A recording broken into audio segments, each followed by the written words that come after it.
So we're very fortunate to have Charok Rinpoche here, Charok Lama Rinpoche. So Rinpoche is actually his past life.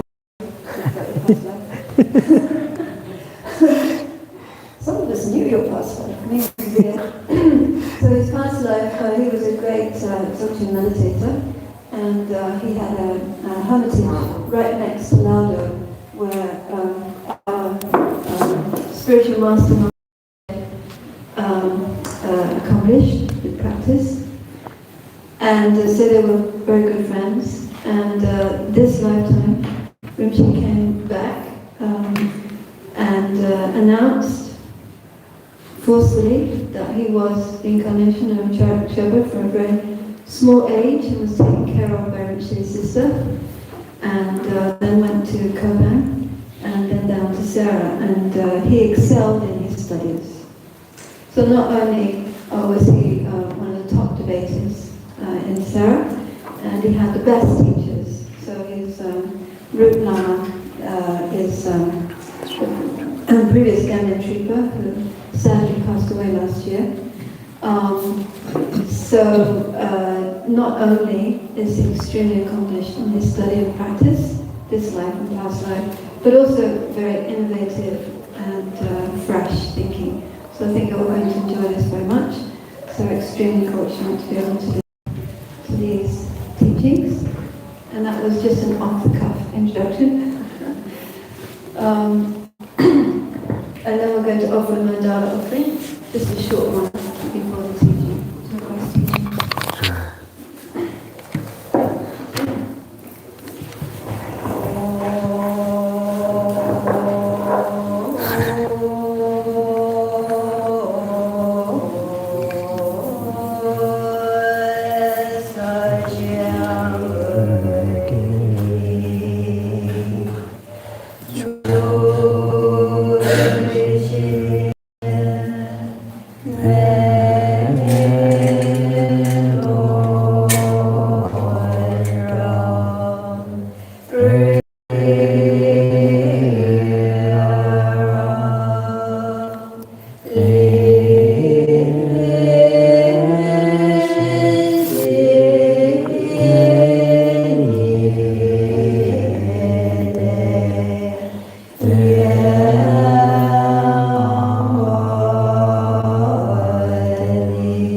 Thank you.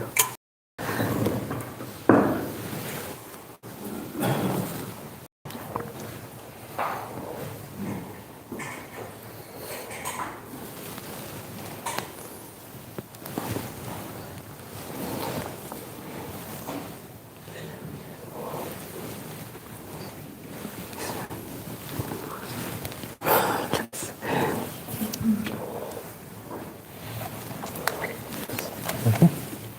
Thank you.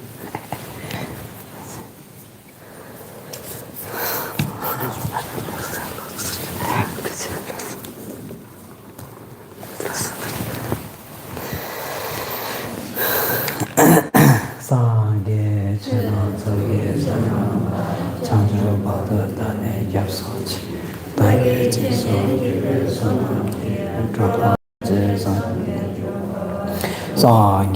chena zoge sana chanjro bada dane yapsochi dage jiso yue sana drapa je sangye rupa Sangye Chedang Zoge Tsongkhapa Chanchu Bada Zendeke Sana Rala Renze Sangye Drupa Rishu.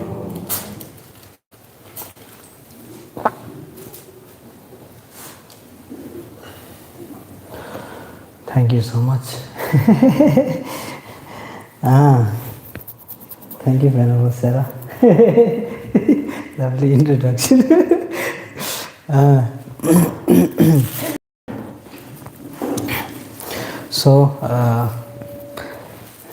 Thank you, Ugela and Julia, inviting me again. I was here, I think, 2 weeks ago. Yeah, 2 weeks ago.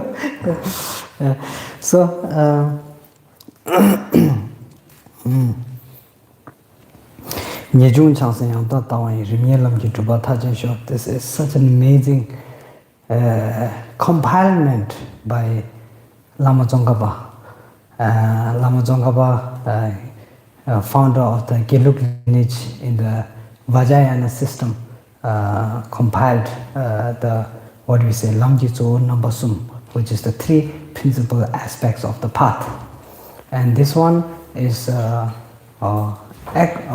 compilation that Lama Tsongkhapa put together of the teachings of the Buddha, right? So throughout the teaching, it's okay? You can hear me, okay? Yeah, okay? Yeah. Some people have hearing aids. Okay. So Je Tsongkhapa able to one of his offerings to all sentient beings following the teachings of the Buddha, then he compiled very nicely the 3 principal aspects of the path. And this one I personally relate to it very clearly because my teacher Ganden Tsusur Rinpoche, when we took tantric initiations, and when I was younger that time, we took Hayagriva, we took Yamantaka, we took all this, what you call higher yoga tantra initiations. Then Gela looked at me and he said, "You don't have 3 principal aspects of the path, tantra useless for you." Yeah? He looked at me and said, you don't have the 3 principal aspects of the path, then tantric practice, higher yoga tantric practice, useless for you. So, Ganetisar was very, very kind to me. Anyway, this is one how I can relate with the 3 principal aspects of the path with my teacher. It's a little bit too much, yeah, okay. So this is how, personally, this is my own personal relation with my guru and the 3 principal aspects of the path. So quite clearly,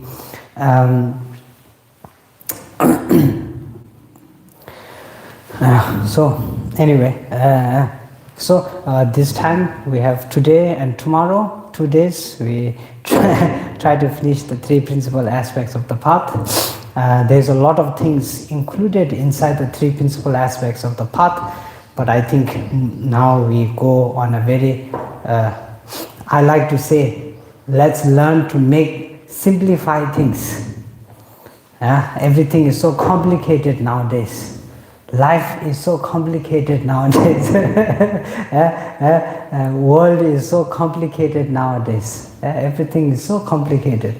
So now we need to practice, we need good next life, then we need to achieve enlightenment, all of this. Then at least on this one, let's learn not to complicate and make easier, simplify. So I think we also try to simplify the 3 principal aspects of the path. And simplification, I think one of the core methods of simplification has to do on a personal level. Yeah, the method implementation on a personal level is how you simplify. If you go around asking 10 different instructions, following 10 different instructions, following 10 different methods with 10 different concepts, you're not going to be able to simplify. And this is not just dharma. Your daily life also same thing. Yeah? You ask the doctor says you need to do 1 hour of running, 1 hour of that, 1 hour of this. Then you go to work, then your work says 1 hour of this, 1 hour of this, 1 hour of that. Then you go to your physician 1 hour of sleep, 1 hour of that. Then you have no time left for yourself. Yeah, so think of it like this. Yeah? We learn to simplify by implementing, learning to implement on a personal level. Yeah, so anyway, the three principal aspects need to be implemented in that exact same way. So some methods that are not suitable for you may be suitable for others, and some methods that are not suitable for others may be suitable for you. And this is also one of the great teachings of the Buddha. I think many of you have come from all around the world here to Bodh Gaya. Bodh Gaya is the place where Buddha achieved enlightenment. And what we say defeated the Maras. And then when you look at the picture, the Thanga painting of the Maras, then you have all these, what you call demons, demons around. But in reality, it's we call it the inner Maras, inner obstacles, inner what we call nyongdik and shetit, obscuration to experiential obscuration, is experiential obscuration and wisdom obscuration. Now, those are the Maras. So, focusing on that, then Buddha achieved enlightenment. So, and then I came with a group. So, our group, we went to many auspicious places. It's not just a story that we need to listen and wow, Buddha did this here. Wow, Buddha did that there. Yeah, there's one time Buddha did. But the real thing that you need to, the essence that you need to capture is, yes, Buddha did that, this and that and this. We went to these different places.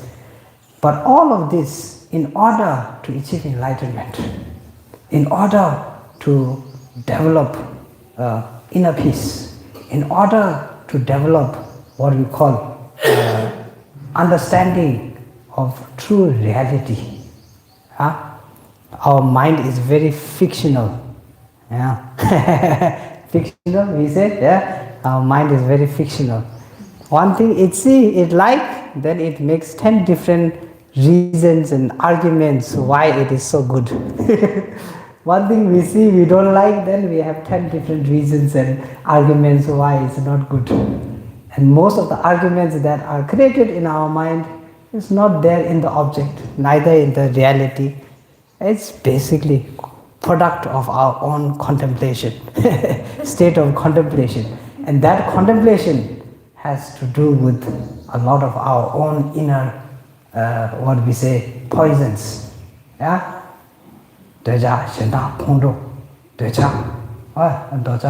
Attachment, delusion, attachment, shedang, anger, hatred, then maya, grasping attitude, the what we say, ego.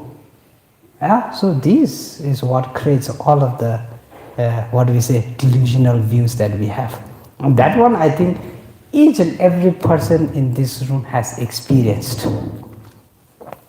We look at one thing, we like, we give 10 different reasons, then after we have that thing, then what happens? Then we, other thing, we are finding reason and meaning in other thing. So all of this inner turmoil, this is what we are working with.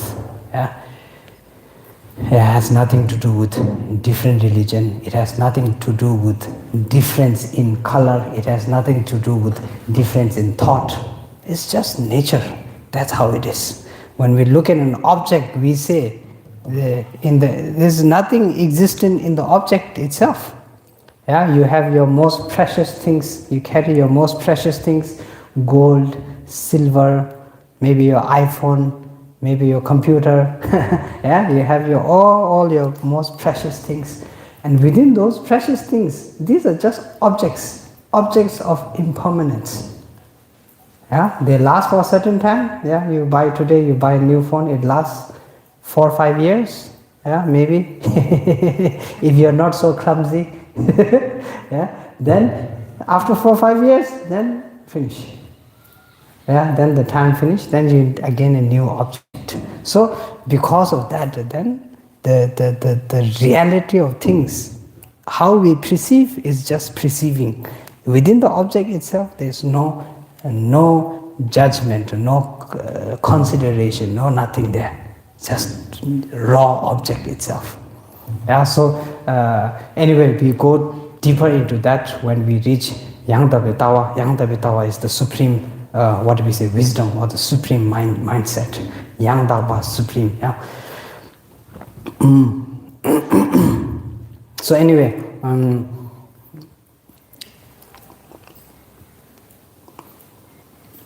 concept based on the concept, then that is what we will try to contemplate upon within these 2 days.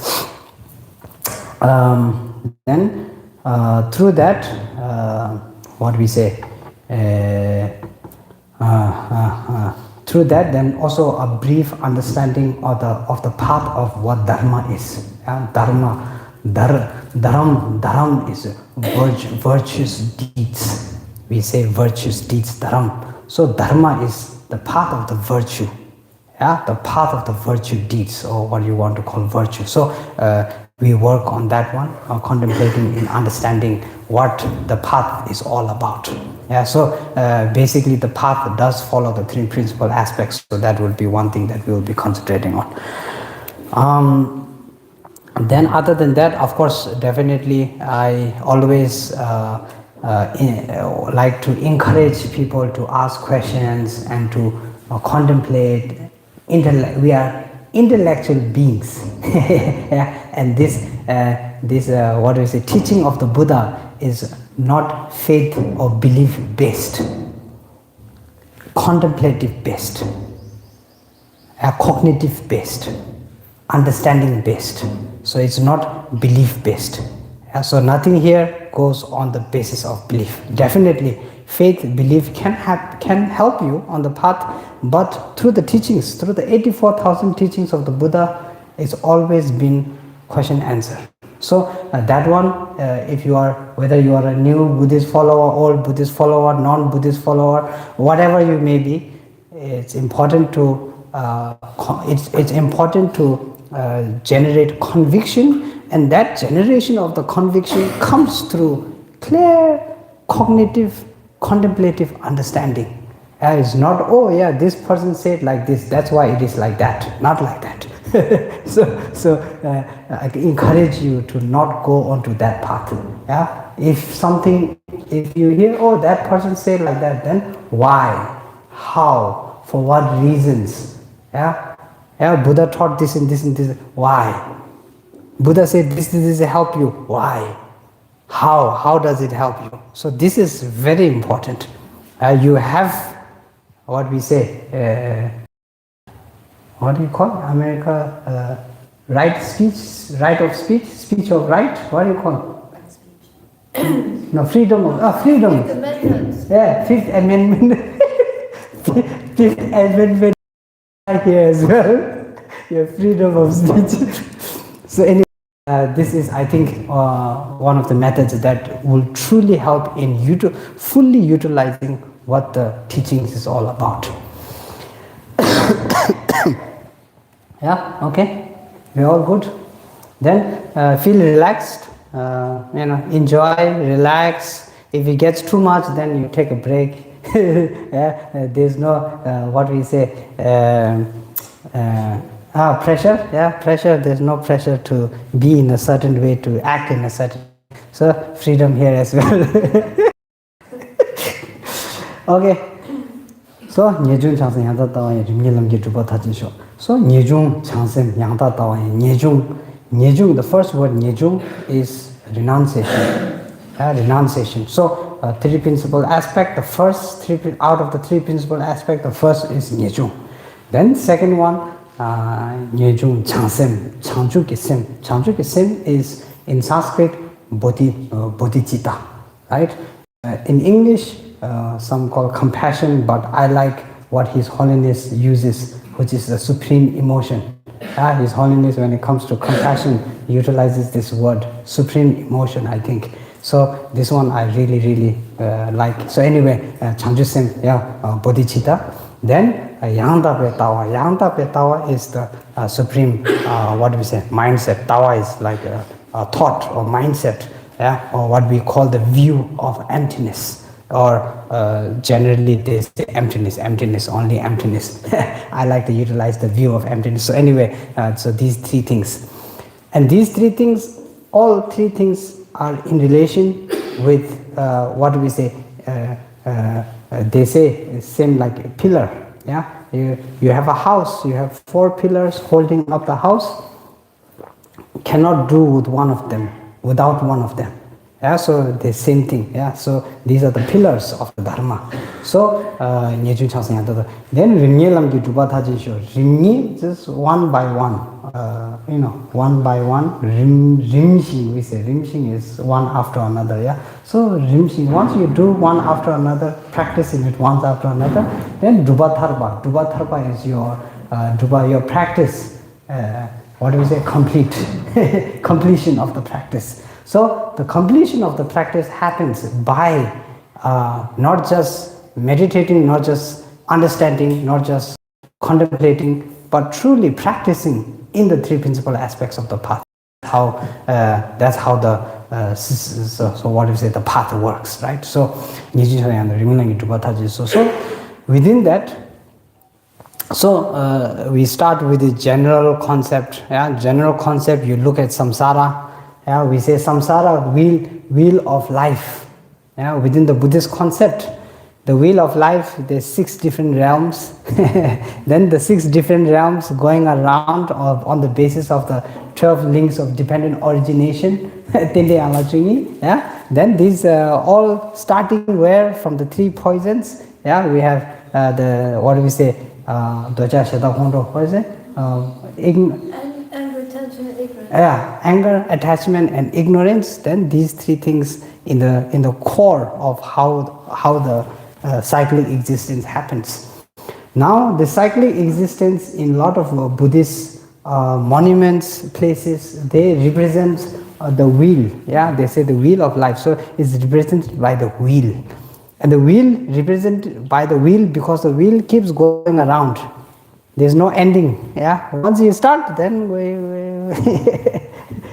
beginningless. There's no beginning to the way the wheel turn around. There's no end. So this is if you look at a lot of the monuments, you will see the wheel, and this is the representation of samsara. Then if you think about it, if you look at it from one perspective, then you can see that samsara itself, out of the 6 realms, you put the 6 realms aside, then we are in the human realm. So even in the human realm, you look around. Some places fire, some places accident, some places that, some places flood, some places volcano. Constant samsaric events keep on happening one after another. Maybe some other, they say, or creation. Creation? Created. Some other people, they say created. But in Buddhist, there's no creation. This is all on the basis of the samsaric events. Karma, we say. I think this is one of the reasons why His Holiness, coming together with scientists nowadays happening everywhere around the world. Indo-Buddhist scientific. Because the concept behind all of this happening is based on cause and condition. Isaac Newton say every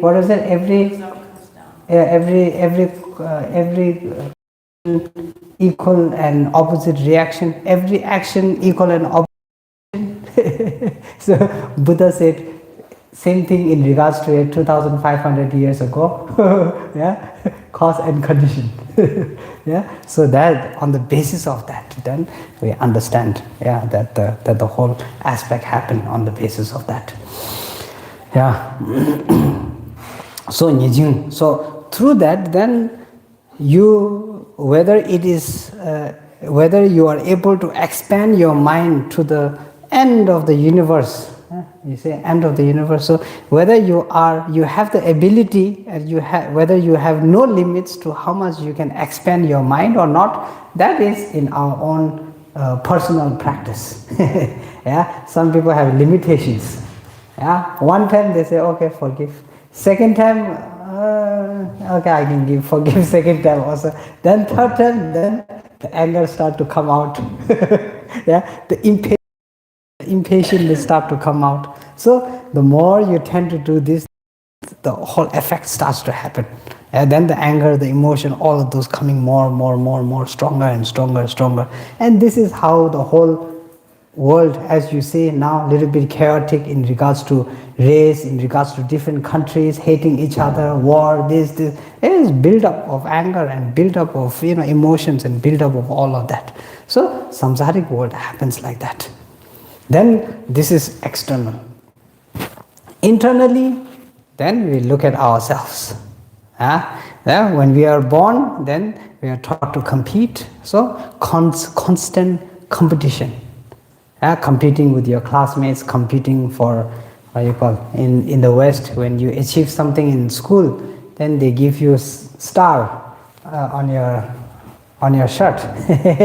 Yeah, they're competing for that. Then slowly, then competing for job. Then slowly competing for husband and wife. Then slowly competing for house. Then car. Then this. Then the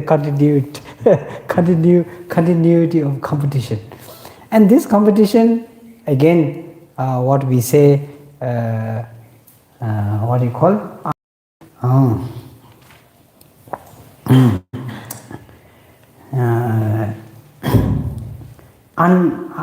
Never satisfied. What do you call? Unending. Yeah, unending. Yeah, good word. Unending competition. Yeah, continuous, unending. Insatiable. Yeah, insatiable. Yeah, you keep on. Yeah, is in the example they give. What do we say? Salt water. Salt water. Yeah, you drink salt water. Then you feel like your thirst quenched, but because of the salt, then you get more thirsty. So you keep on drinking, unquenchable. Yeah. So something similar to that. So that again within ourselves. Then you look at the world. Then from what we call what do you say? Subjective side. Yeah. From the subjective side, you look externally. Then the object never satisfying. Yeah, continuously never satisfying. No matter what you do, how many times you do, no matter how much you give even after giving everything you have, every single thing you have, still the, what do we say, unsatisfaction. Dissatisfaction still there. Then receiving was the same thing. Yeah, you receive today, you receive tomorrow, then more. Just the greed, the grasping goes higher, and never ending to that as well. So you can meditate on this. This is, I think, such an amazing method of meditation, because within the Lojong it talks about this. Yeah, you look at one, you don't have to go thinking about all these different emotions. Pick one emotion. Yeah, pick one instant and just analyze on that instant how your mind reacts and what your mind is seeking there. You already start to see the continuity, always continuity. This is samsara. Yeah, the continuity is the samsara. Yeah, so within that, then my teacher used to say, Duje Khoa Chen Phungpo. Yeah, when you want to think about renunciation, what are you renouncing? Dissatisfaction. Dissatisfaction. Dissatisfaction is felt. Nothing to renounce there. Yeah. Generally, when we think about that, then we thinking about, when we say renounce, we thinking about external, renouncing external.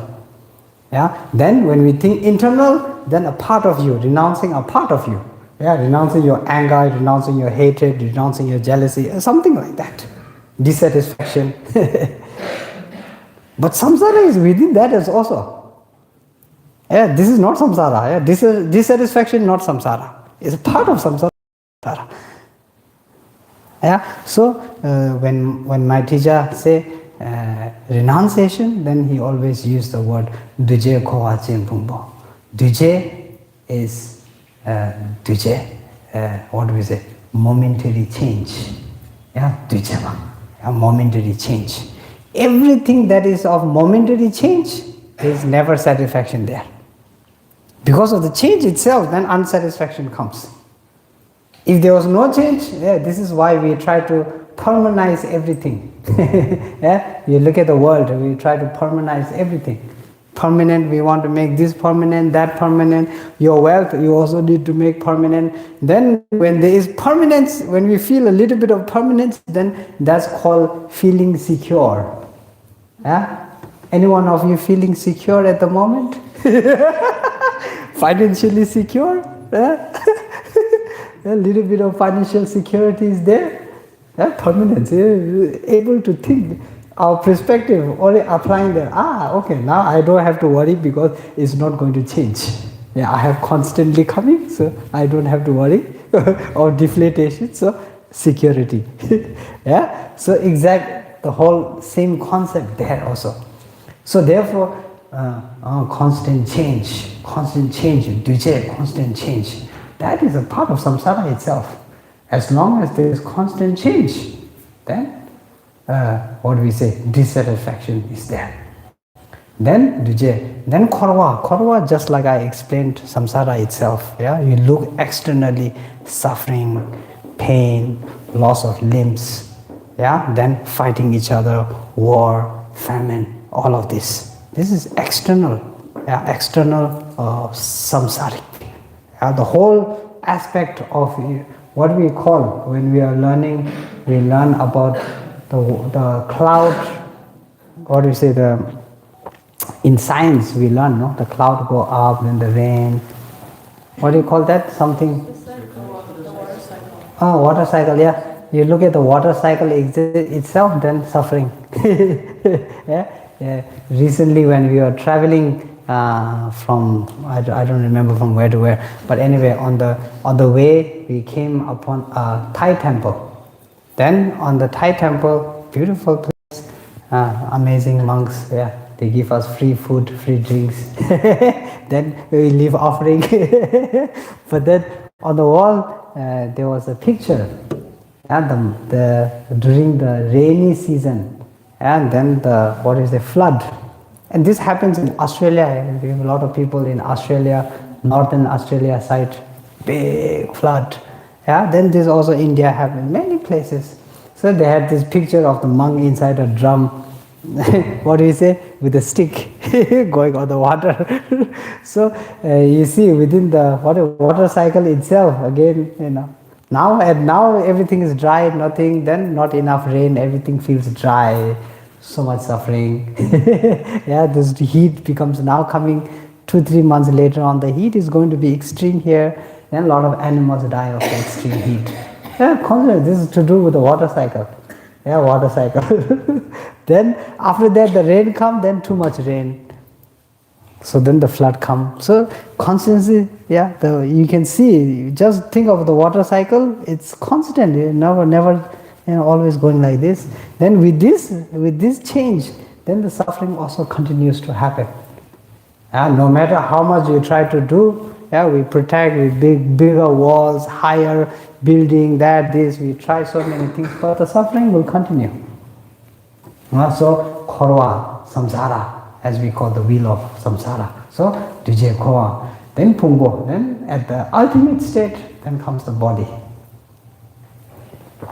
As long as you have the body, this body here, then looks, then skin color, then feeling, taste, taste, then good smell we want, then visual, we have to see good things continuously. If you see something bad, disgusting, then You turn an eye, is it? You turn a blind eye. So within the body itself, now you start to see the samsaric circle, the continuity, the consistency of the impermanence itself within the body, with the change that is happening. Then I always say like this. You think you are young today, you close your eyes like this. Tomorrow you open it, your young time gone. And it happens in an instant like this.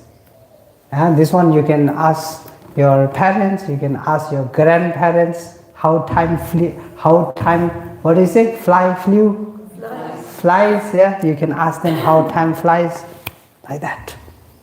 So, even though we say we live 80 years, 90 years, 100 years, 110 years, 20 years, it will go by like that. Yeah, just a flick. So, we need to be prepared. So, nothing else. Forget about all enlightenment and next life and all of this. Just death itself. You need to be prepared for death itself. Yeah, how are you going to face it? Emotionally, how are you going to face it? You need courage, you need strength. Yeah, whole life we attach. Then you know, when the time of death comes, then you need to, detach. How are you going to build up the courage to detach? Important things to consider, no? Very important things to consider.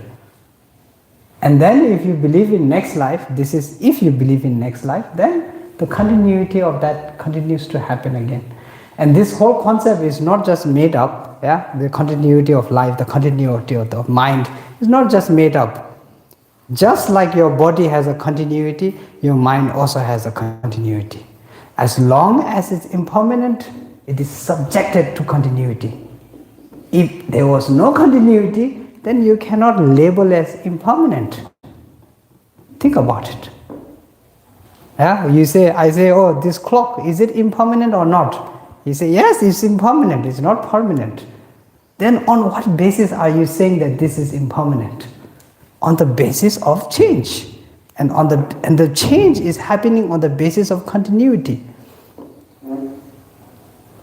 Yeah, we look at the mirror today, I see my face in the mirror, tomorrow I see my face in the mirror, we think, oh, same. But think, scientifically also, every second, millions and millions and millions of, cells, they are changing in our body. Every food you put into your mouth, changing inside your body, turning to different molecules and different chemicals and stuff like that. So change is there, no matter whether you want to accept, whether you want to not accept, whatever it may be, change is there. And the change is based on the understanding of continuity. If there was no continuity, then there wouldn't be change. It has to stop. This is why we say there's no continuity. Yeah? No more road from here, road stop. Then say, okay, end. But that does not happen. There's always continuity after that. So, the mind is one part, but when you look at the body, you meditate on the body, you start to see the body. This one, I mean, when I die, then I cannot experience anything because now my body and the mind separate, no feeling there, no.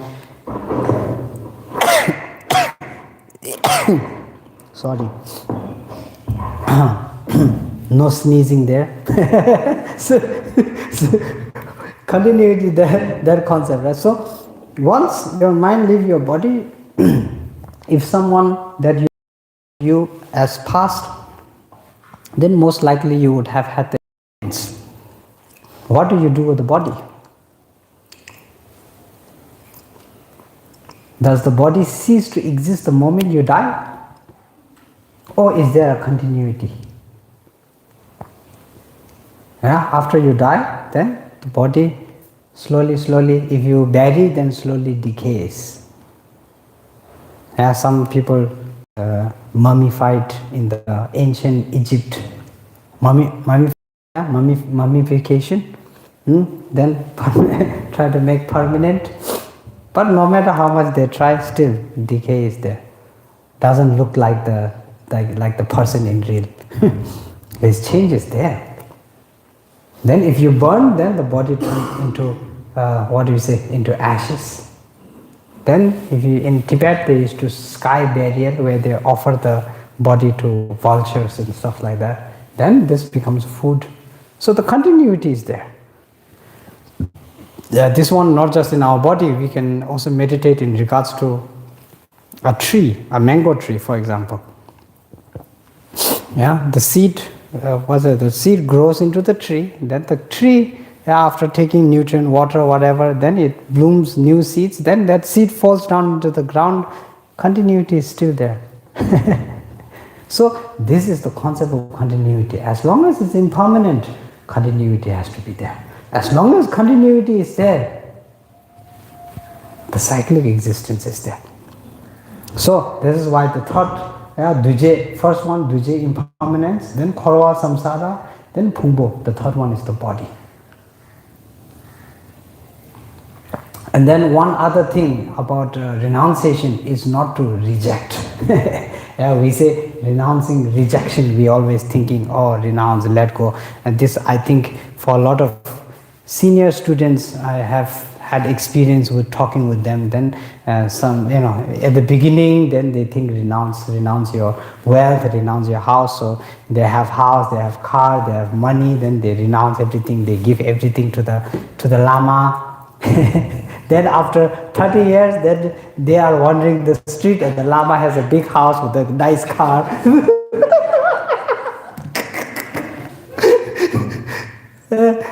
This is not true renouncing. Renouncing, so when we are thinking about renouncing, we don't think about those things. Object utilization. True utilization is in the object. And this is why I say, if you can help one person with $1, then how many people can you help with $1,000? 1,000 people. Then if you have $1 million, you can help 1 million people. If you have $1 billion, you can help 1 billion people. This is utilization.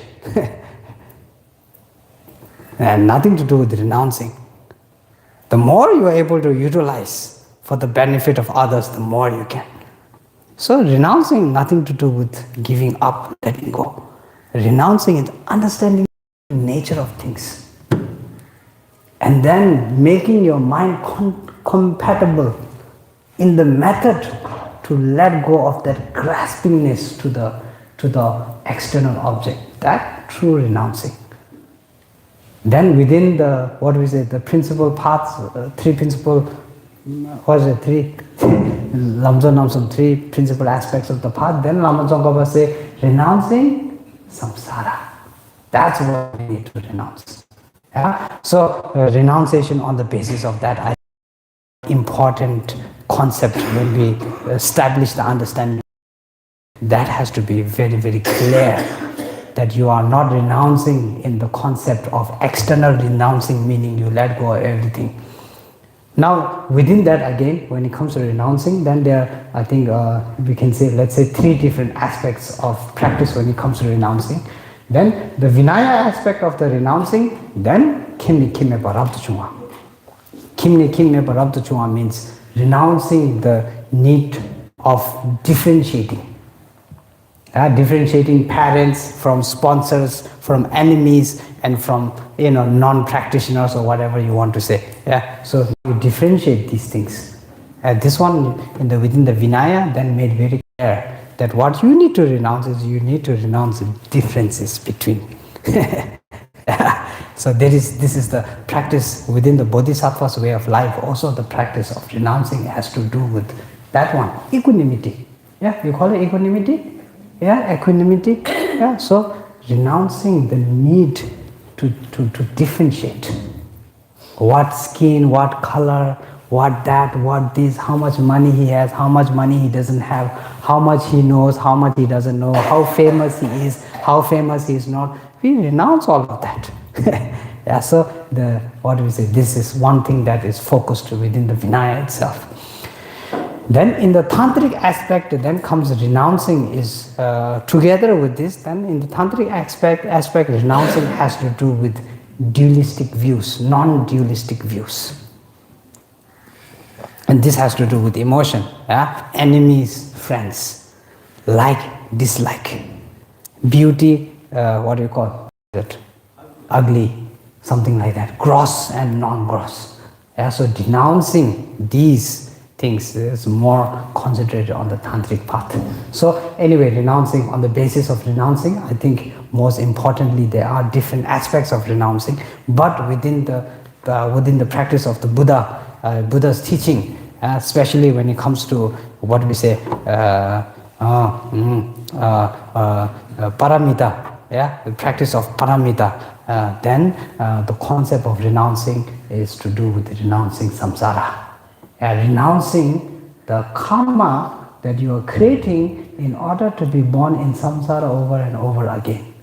Renouncing the mindset and the concept and the views and the perspectives and all of the emotions where it, what do we say,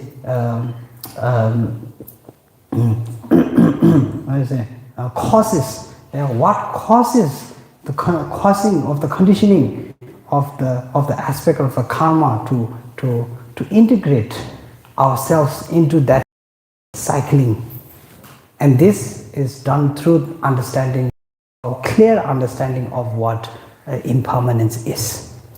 Yeah, through that, then slowly, when we talk about, maybe tomorrow we'll talk about it.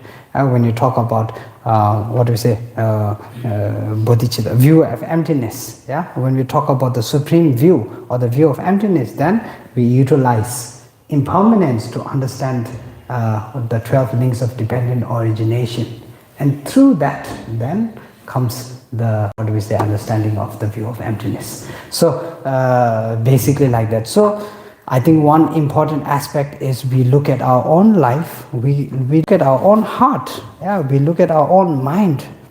And samsara is not external, it's internal as well.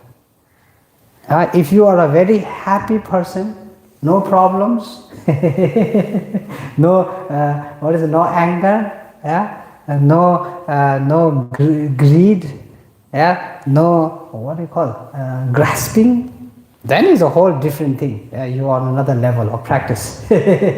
But if there is grasping, if there is anger coming up, if there is impatience, then within that also you can start to see the cyclic existence itself, the samsara itself within that as well.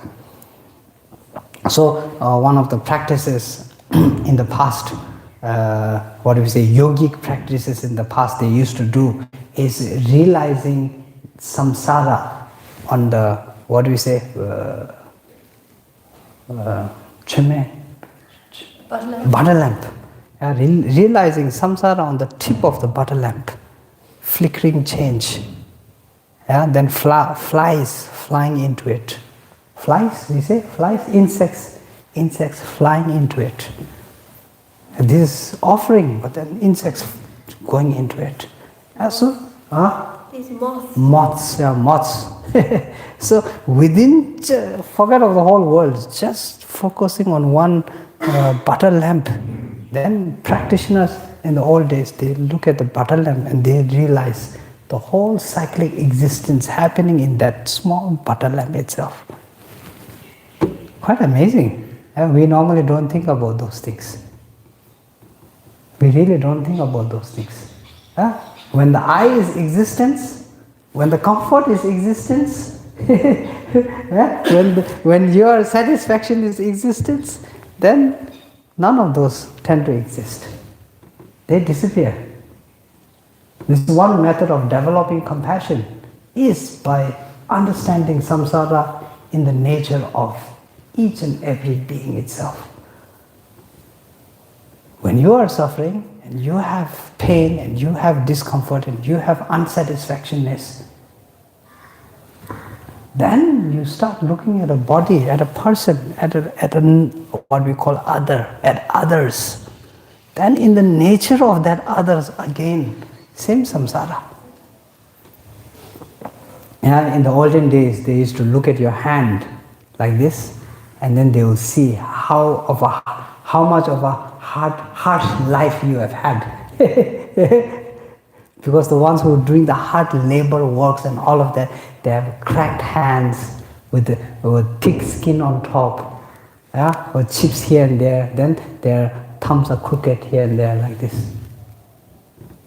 So they used to look at the hand and they say, you come from a hard life. And then when the hand is soft, clean, nice, yeah, no, not so much what do you call all this. Yeah. Then, you're from a good life. You have had a good life. So in the nature of human beings, you see, whether serious, whether, people, everyone trying so hard. Yeah? Around the world itself, you look, everyone trying so hard in their own way, in their own bubble, in their own concept, in their own view. Trying very hard to gain that what we call comfort level, that peace, that joy. Even when attacking others, even out of aggression, anger, all of this, I think in the nature of anger, one of the nature of anger is in regards to protection as well. Anger normally follows after fear. Is explained. When there is fear, then anger comes more easily. When there is less fear, then even the attack, then anger is more subsided. What do you say? Content. Subdued. So you start to see within the nature of the mind itself also all of this constantly happening. So this is, I think, one important aspect to look at it when we look at it from a wider mind perspective. Yeah. Then again, another thing is in regards to our own mind. Then, even though we think so independent, so what do we say, independent. Yeah, self-sufficient. Yeah, even we think so self-sufficient, so independent, and this mind of independence is so strong, even though that is there, then someone else comes and says, oh, you look like a dog. Anger suddenly grasping at you. Yeah, then the independence is gone. You are totally dependent on someone's mere words. Yeah, small word, what do we say? Speck of word.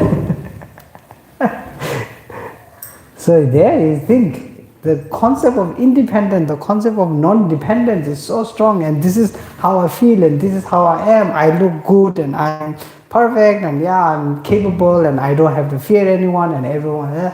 Even that is there. Just takes one small word. All of that is broken. So you start to see in the nature of that itself, again, samsara. You're not so independent, not so self-sufficient in that concept. And the reliance is there. This is why impermanence is taught. The whole concept of impermanence is reliance. Continuity, on the basis of continuity, it's reliance. Dependence, that's where dependence comes. Origination is the concept of change. Origination is in the concept of impermanence. Where is the concept of dependence coming from? Reliance. So another thing to truly contemplate upon in the nature. This doesn't. No one cares. The phone. Whether the phone falls and breaks or whatever happens with the phone does not care at all. Whether you break your glasses, whether you forget your phone, whether you lose your keys, they don't care.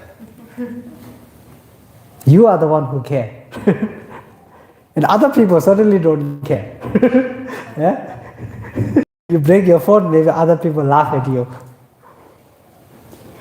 So where is the nature of the change happening of the emotions? Internal. All of them. So the dependence of the internality here, on the basis of that, again, so clear.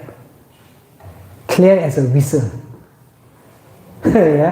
So contemplating on this, I think, very important. And this is all coming down to the nature of what we say, renunciation. Nijung. Why you need to renounce this samsara is because of that. Because there is dependence and there is independence, and we cannot differentiate between what is dependent and what is independent. Especially when it comes to the grasping and the needing and the anger and this, then we think, oh, independent. Well, actually, that is the one that is dependent. Then we think the phone and the objects and the external and the people, everything dependent on me. I am the one who's taking care. I do this. I am providing. I am taking care of. I am giving. I am sharing. Where is it there? There's no, like I said, there's no feeling. The object itself. So things to consider when it comes to nature of reality. Nature of reality changes based on that. You start to see with your own mind, and this is very intellectual, like I said. This is intellectual contemplation that can give you a clear understanding of nature of reality.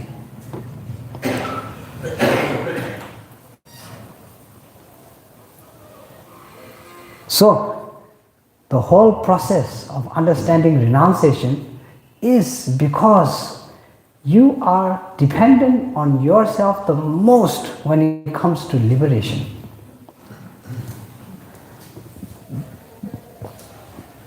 Extreme dependence on yourself, on your mind. So we say, then we categorize, okay, what are the things that we can depend on and what are the things that we cannot depend on? Certainly cannot depend on the anger. Because of the samsaric change, then the anger changes. One day you are angry with the person, second day the person comes and gives you a flower and says sorry, then you are like, I forgive you. Yeah, then the third day again she or he does something, then again the anger arises. So where's the dependence there? No dependence there. Nature of it is changing all the time. As well as the external things, everything, yeah. Nature of the external thing, dependence changing. Well, this is why I say, when you were a child, yeah, and you do crazy things, silly things, yeah, then you look, at that time you do because of the, what we say, in Hindi we call it Josh. What is it? Kabirji, what do you call Josh in English? Josh is like zeal or energy. Yeah, you have the energy and the zeal. So, yeah, when the Josh is there, then you do all kinds of different things. Then after that, when the Josh is gone, then you start contemplating and then you think, oh, I wish I didn't do, I wish it didn't happen, so on and so forth. So that's quite clear, no?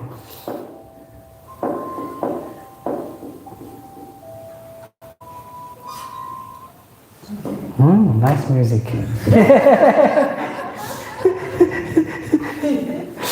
So anyway, in regards to the concept of renunciation, I think these are the more important aspects of understanding it.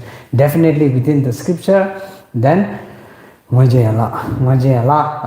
regards to what we call the eight worldly, eight worldly dharma, you call it, yeah? So in regards to, in the scripture, then in regards to eight worldly dharmas, also contemplation of renunciation in the eight worldly dharmas. Then also in regards to what we call destructive emotions, so renunciation in destructive emotion. But like I said, if you're only thinking of letting go of anger, and you completely let go of anger, then the problem with just thinking of letting go is that you don't learn to utilize it as well. And there is debate in regards to whether you can utilize or how you can utilize. But in the scriptures, they do talk about bodhisattvas and them utilizing attachment and utilizing these things in order to benefit others more. It's mentioned within the text. So without wisdom, again, the whole concept of renunciation can become a little bit stuck. Can be a little bit stuck. So wisdom, again, a very important aspect of learning about renunciation as well. Are you good so far? Enjoying? Yeah, okay.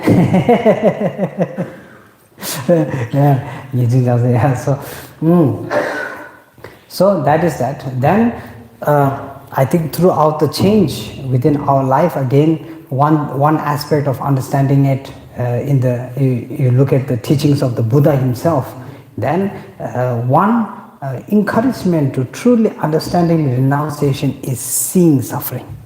That's why Buddha first teaching, out of all the teachings that he gave, the first teaching was on the basis of the Four Noble Truths. And within the Four Noble Truths, the first teaching was on the truth of suffering. The truth, the true ultimate, the ultimate truth of what nature is, the nature itself, of suffering itself. So one of the clear lines of trying to integrate renunciation in your life is by utilizing your understanding of suffering. The more you understand suffering, the more renunciation, the wanting the renunciation comes. The more suffering, then the more the wanting to liberation comes. Without renunciation, then liberation becomes impossible. So I always say, I give the example of refugee. We call refugee. So if you are from a country that has problems and that and this, and you hard to survive, hard to do this and hard to do that, what do you do? You take refuge. You become a refugee and you take refuge, So similarly, when you are in samsara, then you see the chaosness, the chaoticness, the insanity.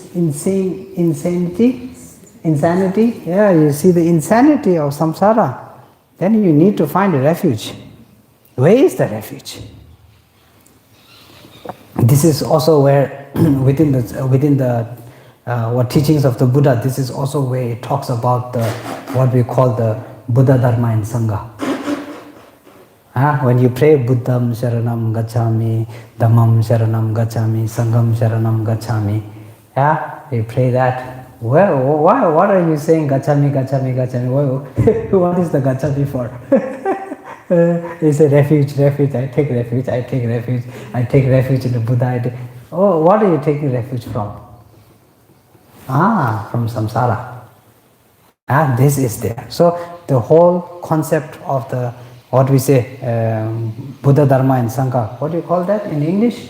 The triple gems, that's it, the triple gems. So this is where the triple gem, the teaching of the triple gem comes in, is in the process of renunciation. So that is also an important aspect of learning to contemplate on it. Then through that, then comes, I think, the teachings of the paramitas, the 6 paramitas.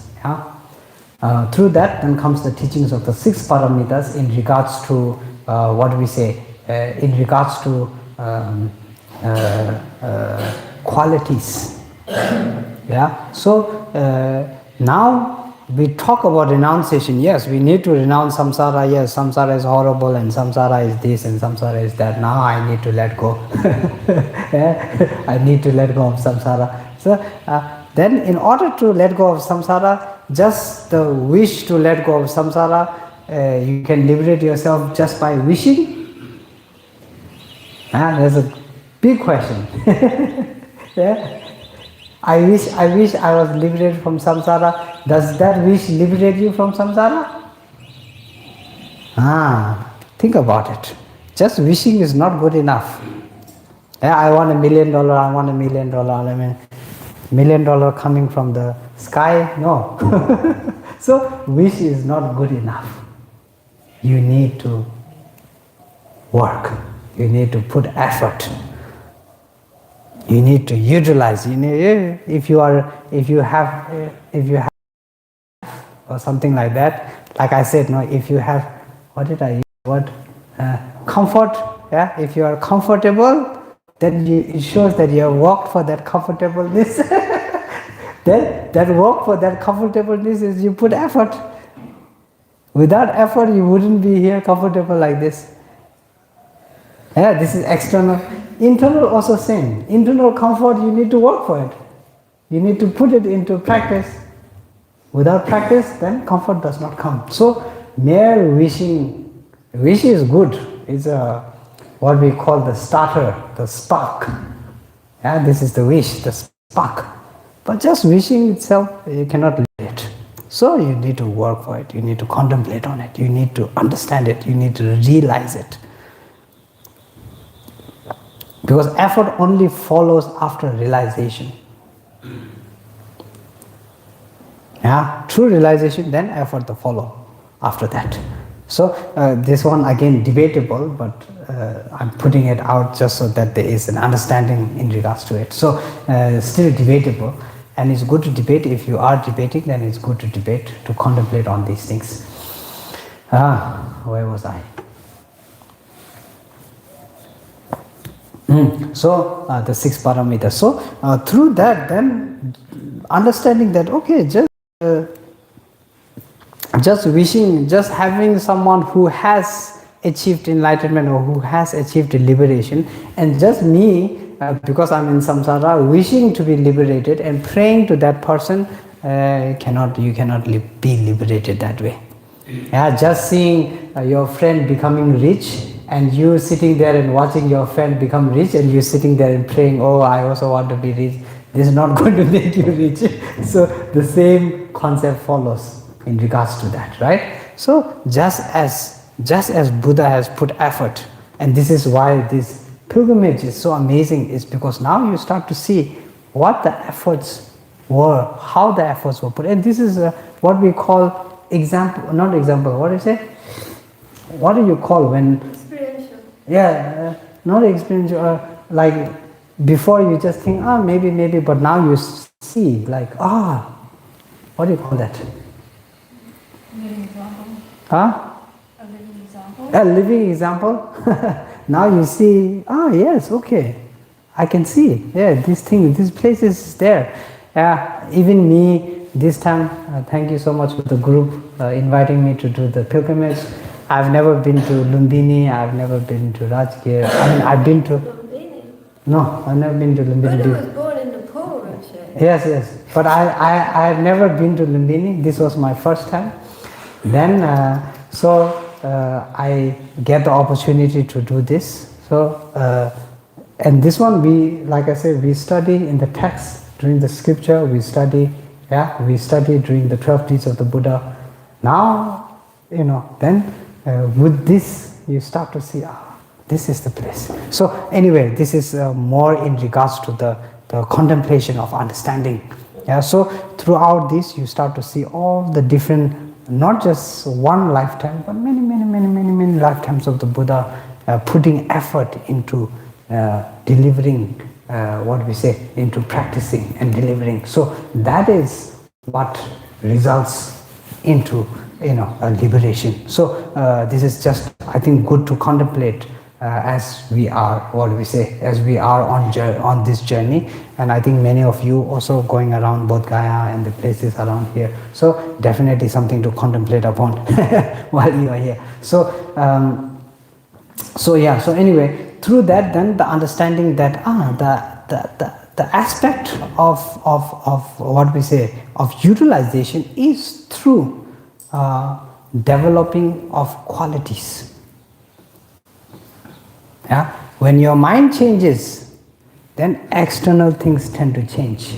Yeah, your mind changes based on reasoning, logic, influence. Yeah, let's say we meet one person, we meet Julia today. You're meeting Julia today. Then yesterday I told you, oh, this Julia, not a nice person. Something wrong there. I say like this. Then the moment you see her, nothing to do with whether you know her, whether you met her, but the imprint that we have of that influence, now already, I need to stay away. You don't know the person, you don't know her mind, you don't know her character, but already, Then someone else comes today and then say, have you met Julia? Oh, she's such an amazing person, so wonderful person. Now your mind again changing. Maybe not so bad as I was thinking. Mind is subjected to these kind of confrontations all the time. This is why we need to change the mind. This is why we say the mind in its nature clear and aware. Just the nature, or what we say, the definition of the mind itself, clear and aware. It has no subjective implementations there. Where is the subjective implementations coming from? It's coming from samsara, our view of samsara, how we see things in samsara, how we are taught to see things in samsara, how we are influenced to see things in samsara. Through that, then you start to change. Changing how we see. This is why we see, I think this one, many songs have been written on the basis of that. Yeah, some songs are about beautiful, clear sky, very beautiful. Then some songs are about, oh, it's so beautiful because it's raining. Then some songs about, oh, it's so beautiful because there's fog. Yeah, it's foggy. So songs changing based on the liking of the person. The nature of the sky always changing, raining sometimes storms, and then you have your dislike and dislikes.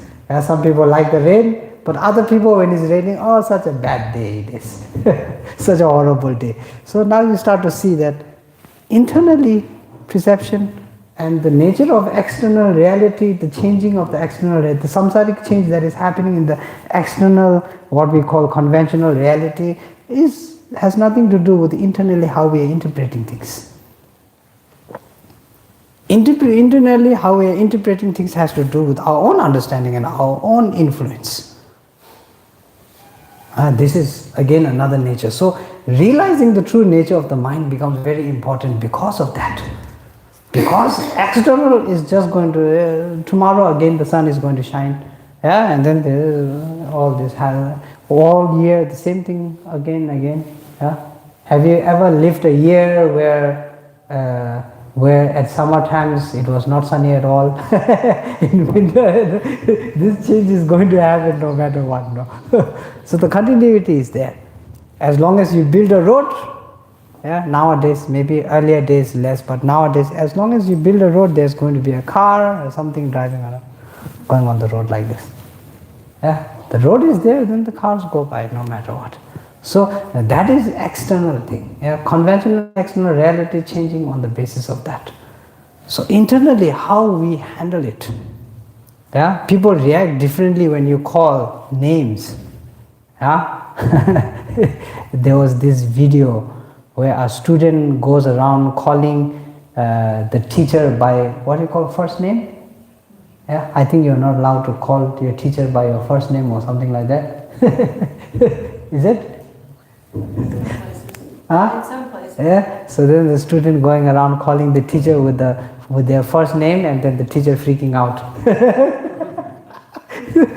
like that's not his name or her name. Just because of that influence. No. But in nature, you are Tom, then you are Tom. But then because of that reality that we are expecting, then external things change based on that. So one thing to contemplate, that our mind is the most precious thing that we can work with on an ultimate level, not on a conventional level. Whatever we are working with right now externally, that we are doing on a conventional level everywhere. How we are supposed to behave, how we are supposed to act, how we are supposed to be, how things are supposed to go. It is all on external level. But internally, ultimate level, you want to change. Where do you change? Where do you bring that change? How do you become a better person? And when someone near you has become a better person, then why do you say that that person has become a better person? Is it because external is better? Or is it because there is change in character, there is change in, utilizes, there is change in means, there is change in method? So that is the important focus that we are focusing on. No? So because of that imprint, we need to consider that the most precious thing that we have in order to work with, and that is, ultimately going to be our liberation, or our, our way of liberation, is the mind. So therefore, qualities are important. So now comes, okay, what qualities are important in regards to developing renunciation? Yeah, what qualities are important in regards to being in samsara, not being attached to samsara, and not being, what do you call, aversion towards samsara. Now comes first one in regards to that is generosity. Kasa, jimba, the act of generosity. Again mentioned within the scripture that generosity comes in many different levels. And the purest generosity is the generosity of compassion. This can be practiced by anyone. Within practice, there's many people, they practice in different ways, but most practice focus on external practice. Externally, how much you are able to give and how generous you are able to be. But the main is inner practice, no? Like I said, the mind changes based on inner practice. External practice can have a little bit of influence, but how far it influences, this is questionable. Now, we do a lot of things externally in order to change our internal mind, but success rate is very low. Maybe there's some success rate, but the success rate is very low. If you have developed bodhicitta, if you have developed renunciation, if you have already developed the view of emptiness, then success rate becomes very high. But unless that, the external, how much we do externally, the success rate, a little bit low. Still, we have to work with it. And this is why there's a lot of questions. I have been giving my whole life. I have sacrificed this. Why still I'm not happy? A lot of people say these things. No? Oh, I'm doing this. I follow everything. I do this. I wake up. I do prayer. I do that. I do everything. But still, I'm problem here, problem there, family here, this problem, that problem, financial problem, mental problem. Why? Because of that. So that is also something that we need to clarify, that when you are going into practice, then the most important practice is internal development. When it comes to generosity, it's how internally you are seeing the aspect of generosity. This is why there is, again, I think I mentioned during the pilgrimage, but within every practice, I think the same is that there is a huge difference between when a bodhisattva does something and when an Arya being does something. And the reason why there is a difference there is not because a bodhisattva has a bigger body and the bodhisattva has, more beautiful face and that, and no, nothing to do with that. So nothing to do external, it's internal. Because the bodhisattva has a bodhicitta mind. Therefore the difference is there. Differences in merit, differences in accumulation, differences in action, everything is there because of that. So now you think, internal practice becomes the more important aspect. So when you learn to do this, then even the smallest of offerings can become amazing gifts, as we say. During Buddha's time, there were many disciples of the Buddha, some offering gold, some offering jewels, some offering silver, some offering land, some offering this, some offering this. King Ashoka, story of King Ashoka, when he was like a very poor, poor farmer kid or something like that. He had nothing to offer to the Buddha. So he took a handful of what you call dirt from the side, sand from the side of the road, and offered to Buddha. And this external is just handful of sand, but internally the wish and the devotion, that is where the difference was. And therefore he was born to become this great king of India. You see Ashoka pillars everywhere now. We have been seeing Ashoka pillars everywhere. So anyway, great helped countless beings, even though he also killed countless beings, but he changed his mind and his life changed based on that. So anyway, something to contemplate again when it comes to generosity on that means. Jimba Tsuldim Soba to do something sharp. Jimba Tsuldim ethics, morality and ethics. So within that also the aspect of what morality and what ethical means are. Then Soba, patience. Now this is something that a lot of us need to practice in, is patience. Now one other thing I like to add is, I always like to add 3 qualities when it comes to development of qualities. So there are qualities that you need in order to develop the true qualities. And then for that I always say genuinity, sincerity and unconditionality. You put these 3 in each of that. Genuinely, genuinely generous, sincerely generous, unconditionally generous, sincerely ethical, unconditionally ethical. Soba, patience, genuinely patient, sincerely patient, unconditionally patient. So if you can attach, and this is I think a very good method to meditate as well. So today you go to the stupa, you did maybe a little bit of offering, then you sit down and you breathe, you take some breath in and out, and then you think, how genuine was my offering? How sincerely did I offer? And how unconditional was it? The unconditionality is based on the reaction. Some they receive, then they recite a prayer, that makes you happy. Some they just they take it out of your hand. Then your sincerity now on the basis of the reaction changing. So unconditionality. So this can be done on a very personal level. And development, now you start to see, I'm not very genuine. How do I make it genuine? What are the concepts or the principles that I need to apply in order to make it genuine? And so on and so forth. So that I think is something good that I can encourage you to maybe contemplate upon as you are on this journey. Then anyway, so patience. So even when it comes to patience, the importance of that. Then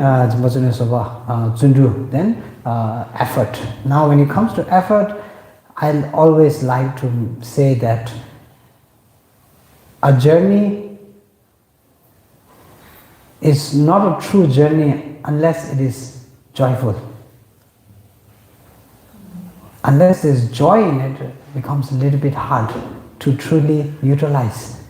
The bodhisattvas, this one, if you are a student of Kyabche Lama Tsongkhapa Rinpoche, you might have seen in Rinpoche how joyful Rinpoche was in every practice he did. There was no complaining, there was no that, there was no this. Amazing practice is in the joy itself. When there's joy, then what you are doing starts to enjoy what you're doing. There's no pushing, there's no, I need to do this, I need to do that, none of that. And this is what practice has to be, I think. Clarity. When there's clarity, then joy comes. So this is why contemplation on these things is important, because the more clear you are, if you are 100% sure that what you are doing, no doubt, then whatever you do it with a full heart. That's where joy starts to arise.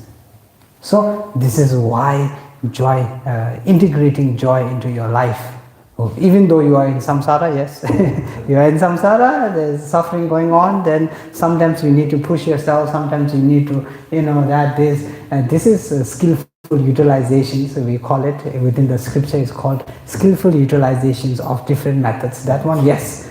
But within that, if you can integrate joy into every practice that you do, not every, but whatever practice you do, there I think lays the fastest way to truly achieving something. Imagine you are at work. Imagine you are at work and doing something, whatever it is the work is, and you are not enjoying it, and you have to spend 12 hours doing it. That is true suffering.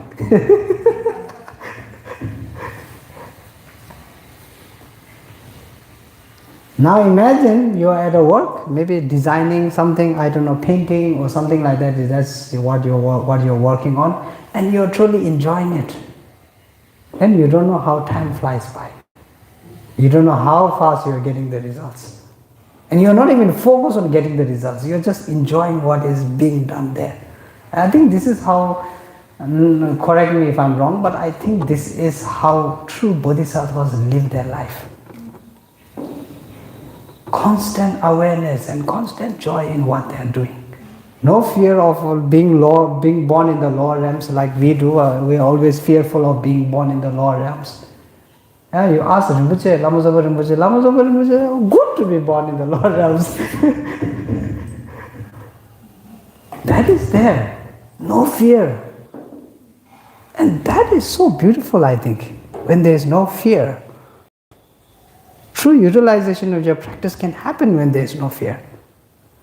So this, again, important aspect of why joy needs to be integrated into the steps you are taking in practice, I think. What time are we finishing? 4? Okay, so anyway, then something shut up. Samba tempo is what do we say? Single pointed. What do we say? A single pointed concentration. Yeah, you call something. Yeah, single pointed concentration, and this has to do with developing the mind. This can be done through the method, most widely known method, first shamatha, or what we call calm abiding. Then after that, through the practice of vipassana, you call it special insight. So this can be done through that, and this is, I think, utilization of the practice of shamatha also can be done on many different levels. Especially one thing that has to be clear is that within the practice, if the practice is for enlightenment, if the practice is to develop what we say the basis for utilization, practice compassion and to practice the view of emptiness, then shamatha has to be practiced before vipassana. And vipassana comes after shamatha. So that is, I think, utilization in regards to implementation of the practice. So there is difference in that. Something, then sharab is wisdom. So this one, I always like to quote His Holiness, where His Holiness says, it's good to be a bodhisattva, but don't be a stupid bodhisattva.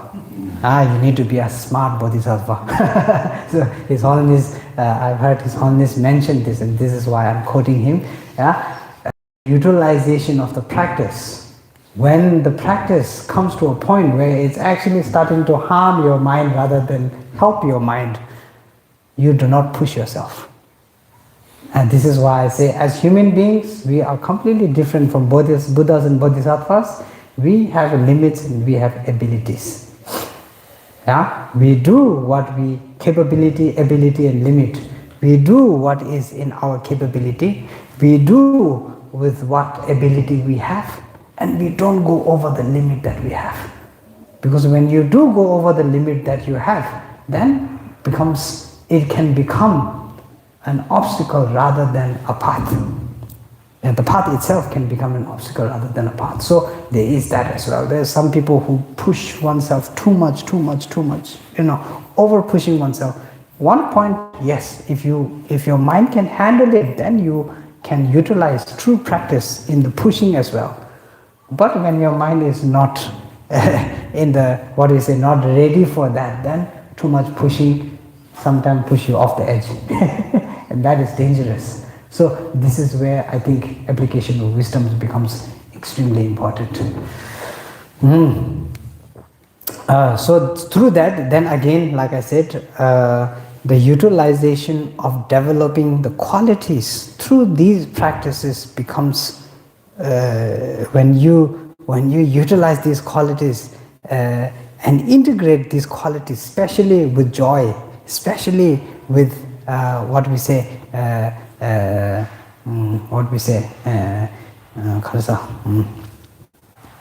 with wisdom, yeah, with wisdom. And when you integrate this, especially with joy and wisdom, then these qualities, you start to see no difference between this quality and you. And this is where Guru devotion, quality of Guru devotion truly arises. When I think about Lama Zopa, compassion completely, automatically arising.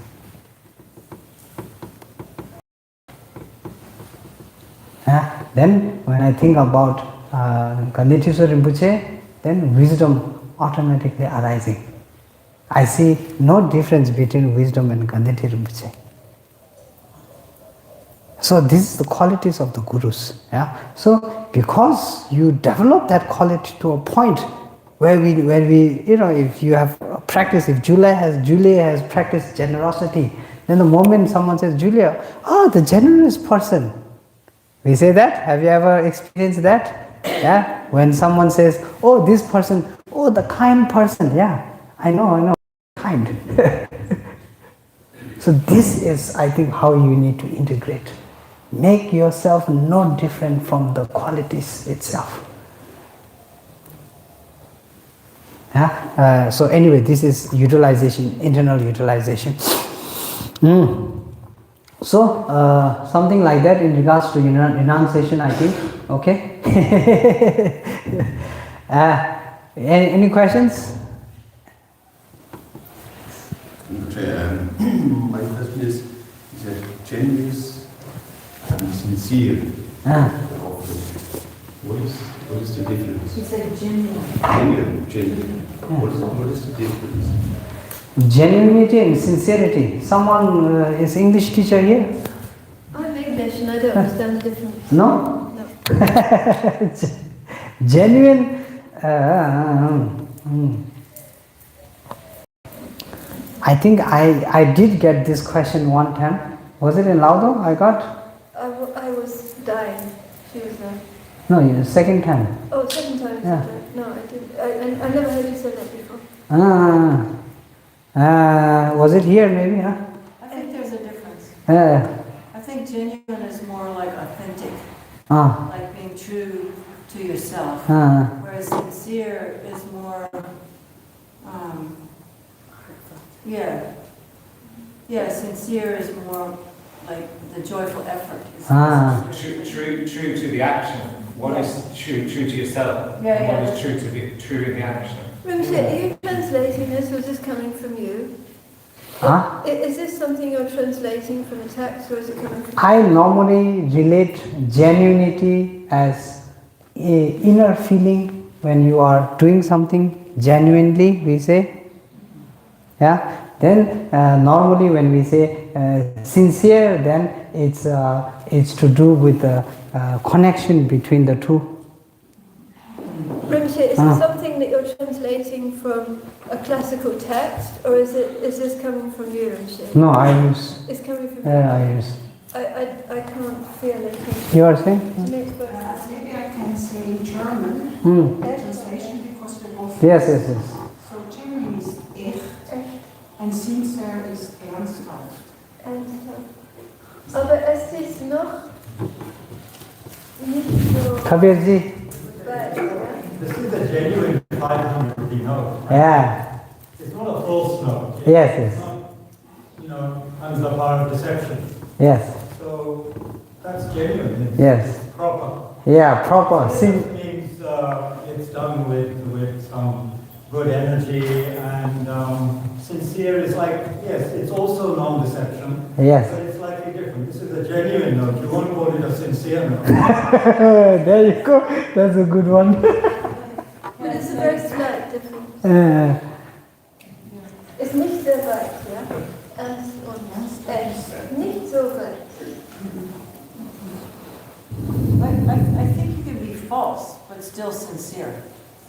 I think you can be faking it. You can be false. Yes, but still be But still sincere. Yes. sincere. Yeah, that's where the difference That's comes. what I'm saying that Yes. the veil, because you can pretend Yes. that you're being Sincerely pretend. but when you're genuine, there's no falsity there. Yes. Yeah, I think there's a difference. Why not just use the the word authentic. Yeah, authentic also good word. I Yeah? like the word authentic, it Yes. can cover both. When Yes. you're authentic, you're being sincere and you're also being genuine. Yes? Can we use the mic, please? I can't. Oh yeah, use the mic.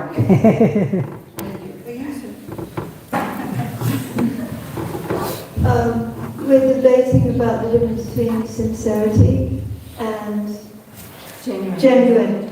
And I'm saying that even though I'm English, I don't see a big difference. I think you heard what Kabir said, and there are different reasons being given. And then the final word right now is me saying, why not use the word authentic? Because it seems to cover both things. I think authentic is more like genuine. Because this is your like authentic your authentic presence. So this is like your genuine state. I can shout. He can genuinely shout. I think authentic is closer to authentic is closer to genuine, but sincerity is like Rinpoche is saying it's about the action. One is about your inner state. One is Yes. about the action. So that's what I relate to. That one is from the inner state, genuinely. Then sincere is in regards to the action. Are there two different Tibetan words that you're translating? Tibetan word. Tibetan word is like we say, Pangru Ribetingne, which means from the in-depth of your bone. Means it doesn't change you, neither it changes the action. When you do something and that thing does not change you and does not change the action, then you're doing it in the manner, what we say, there's no difference between the action and the mind, doing it in the same level. What are you translating that as? Yes, this is genuine and sincere. No, so now you're saying one word for both of them? Yes. So that's what I'm saying. It's not a huge difference between those two words. Yeah, you can, if So I'm asking you, are there two different Tibetan words, Rinpoche, and you're saying the same term? It's not same term. Kangru Ribetingne is three different words coming together to express one action. Or not action, but one, what we say. Well, what happened to the German? I wanted to hear. Yes, German, give German. For me, it's very clear. I agree what you say, but I understand the German word. Ernst is kind of serious in English, Ernst. We translate normally as serious, right? Serious, Ernst, serious. And echt is real. So real and serious is how you would translate those. Sorry, if you, from the German, the two words, ernst and was it? Echt, yeah? Ernst is serious and echt is real. That's how we would translate it in English. They're not the same thing. It's not very, what I said is it's not very far apart, serious and real. It's not a huge. Anyway, who cares? Yeah, so. Because he's asking Rinpoche, what is the difference? Slightly. Are you happy? Discussion.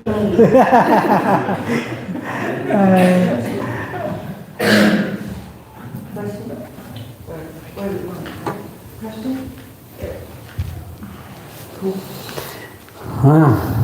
No? Yes.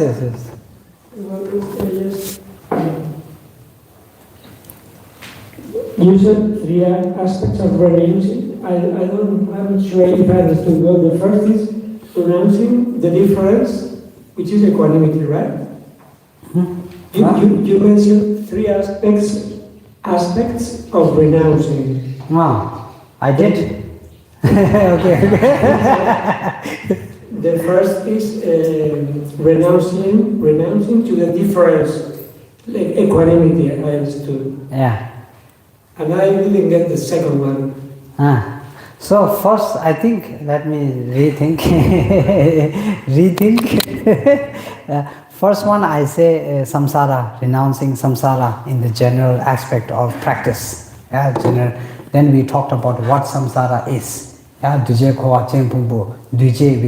talked about impermanence, change. Then Korwa, samsara, then Pungbo, the body. Right? So these three main focuses in regards to the first renouncing. Then the second one, I think we went into tantric practice.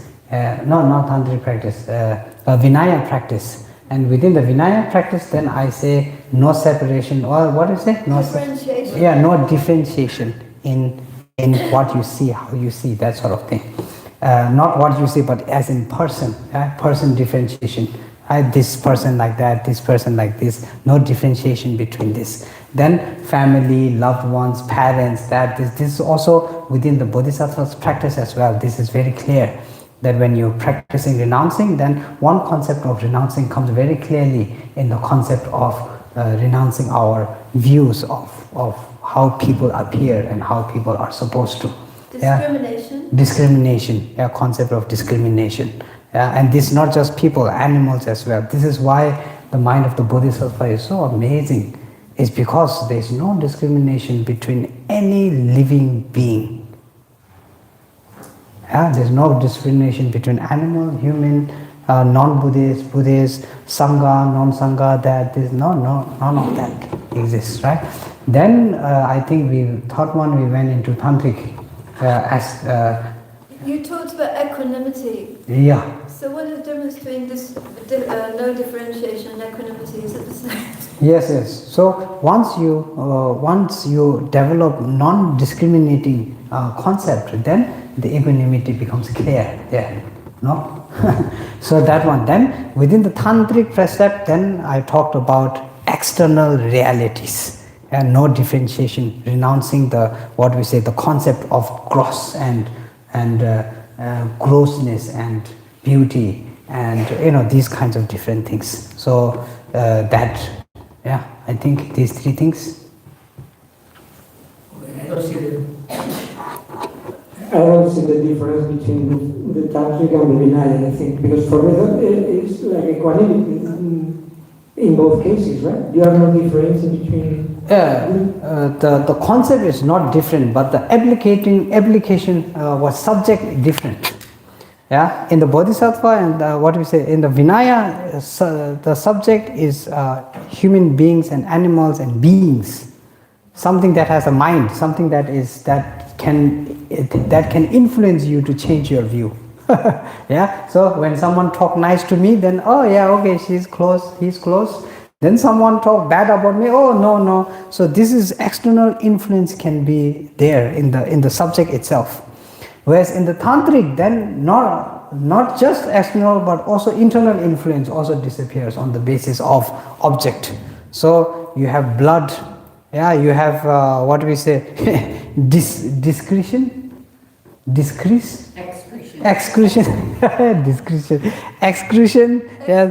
excrement, between excrement and between nectar, for example. A huge difference there. This is our own perception. There's nothing changed on the subjective side. Sorry.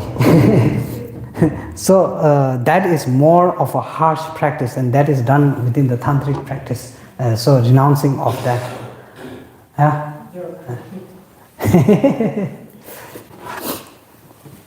It's not a question. Just quick to make it clear what you're saying.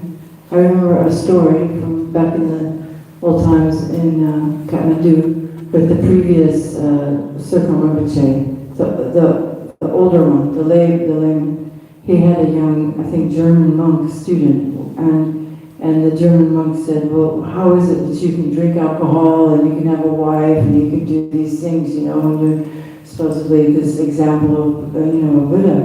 And they were walking down Big Alley. And Big Alley was near Freak Street, where all the offal, where they would cut up the animals, all the guts and stuff would go in the drain. This is a true story. And Tsongkhapa Rinpoche, they always carry bowls, the cup, the Tibetan cup inside the donka. He picked it up, he went like that, and he drank it, the offal, and he said, so blissful. He said, when you can do that, then you're that's tantra, He said, then then your monk spouse, you can, it doesn't matter anymore. Yes, yes. So, it's that like an is example, you know? Yeah? Yes, yes. It's a good story.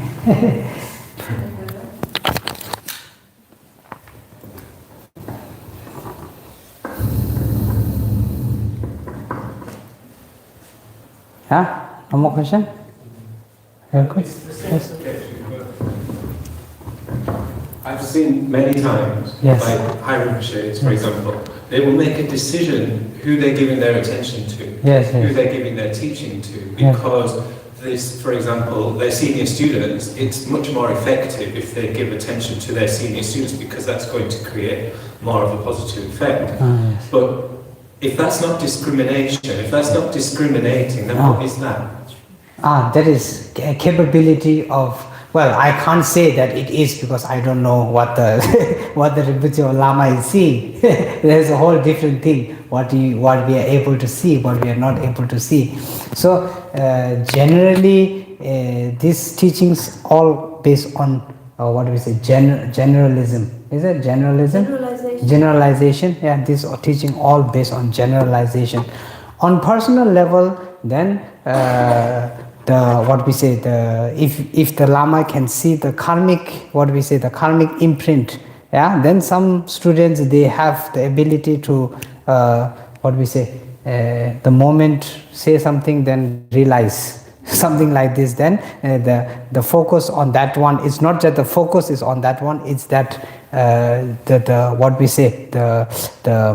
implementation of that action, because the change is there and the change is different, so that is also there.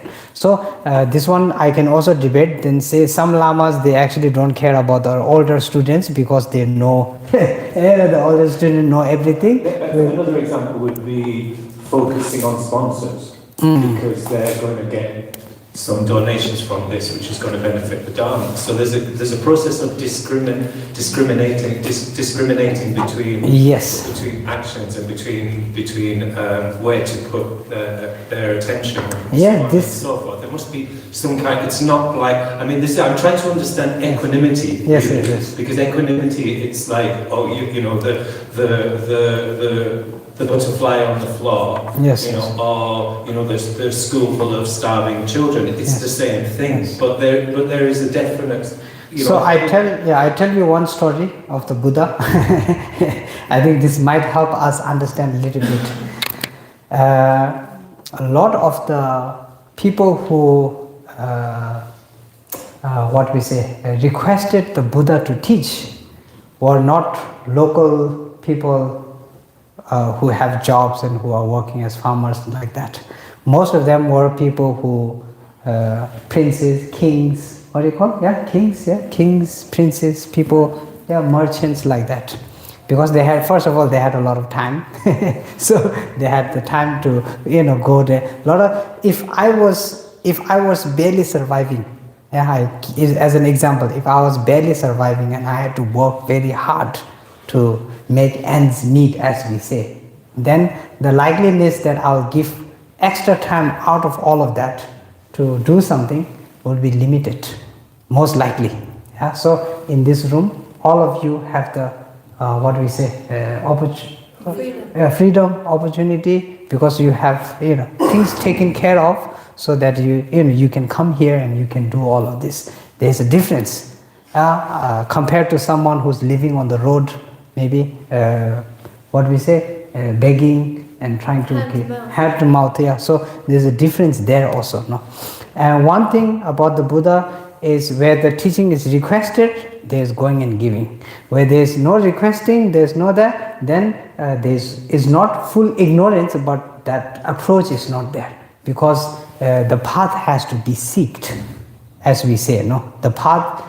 I think many other religion, you go and you teach and you give and you provide and you do and you convert and you do all of these things. But in the Buddhist practice, there is a limitation to how much you can actually go and do this. So there is that difference, definitely, in regards to, because you're talking about sponsors and all of that. So there can be this difference.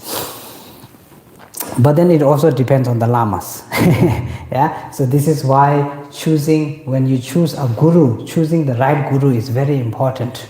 And there are qualities in choosing. If you read the Lamrim explains not just the qualities of the students. A lot of people focus on the qualities of the student, what qualities you need, but then more clearly mention qualities of the teacher. So they are always, this is always there. We are in, like I say, we are in samsara. There are people who claim to be teachers, who go around and who ask for money and more, and no matter how much you give, never enough, more. There is going to be this, but you need to be aware of that. This one, I think, not just in one community. Every community, you have to be careful where the qualities are not right. This is why I always say, when you look for a teacher, first thing you look is not the name, not just like Buddha said, no. What do we say?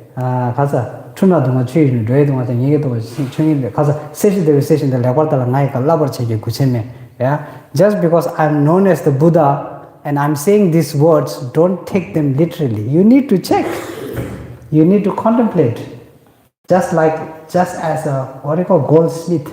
Yeah, goldsmith checks how pure. Yeah. Rubbing, burning. Yeah. So goldsmith, normally when you go and sell a gold, they rub, they burn, they do all of this, check how pure the gold is. Then if the gold is pure, then they keep it, right? So same thing, Buddha says, just because I'm Buddha, known as the enlightened one, don't take my words. You need to check. So same thing, I think, with any guru, any teacher that you are following, you need to be very, very, very clear in regards to qualities. To be fair with Lama Zopa, when you observe Lama Zopa, wherever he put his attention, yes, he gave his full attention yes, at that yes. moment. Yeah. What was presented in front of him, he gave it equal attention. I observed that over the course of his life. So yes. Thank you, that was a good answer. Thank you. Yeah, Rinpoche is so amazing. Well, I like to share a story when I was with Rinpoche Amravati teaching, Kala Chakra teaching in Amravati. 15, 16 years old, I was 15, 16 years old. And that time, I think one of my first experiences I was around Rinpoche a lot, but one of my first experiences in truly serving Rinpoche.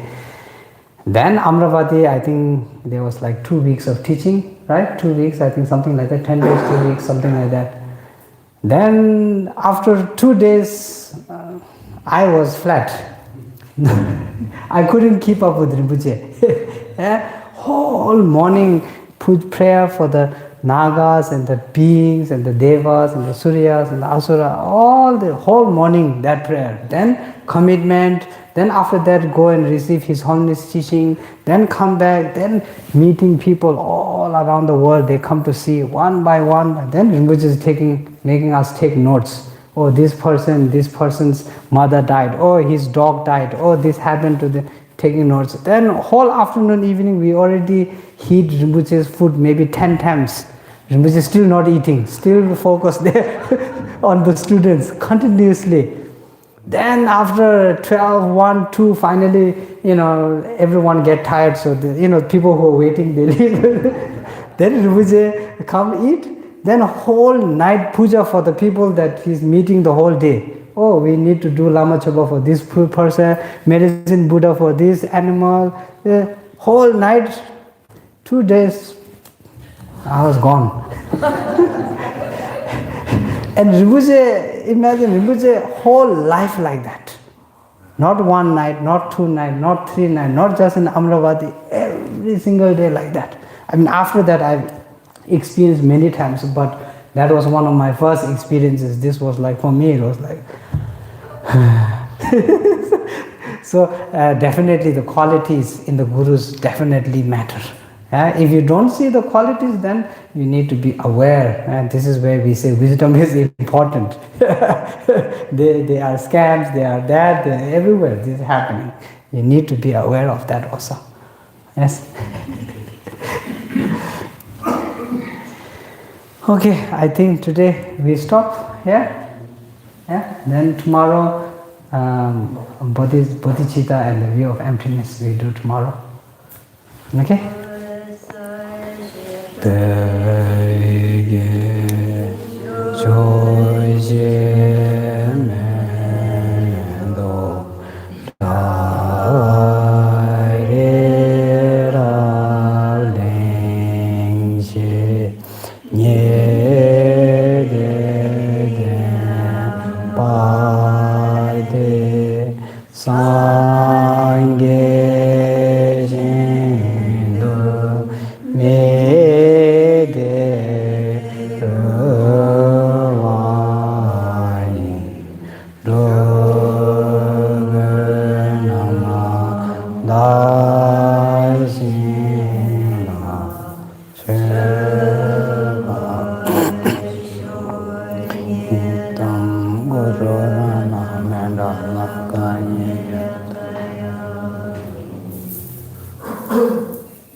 Chanjo Zimjo Rinpoche, Maki Bana Kigyoje, Kyawa Nyamba, Kone Kondo Bewa Jo, Tonye Tawa Rinpoche, Maki Bana Kigyo, Kyawa Nyamba, Mepaya, Kone Kondo.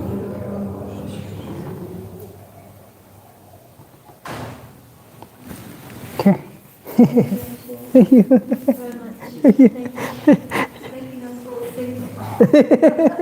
Thank you.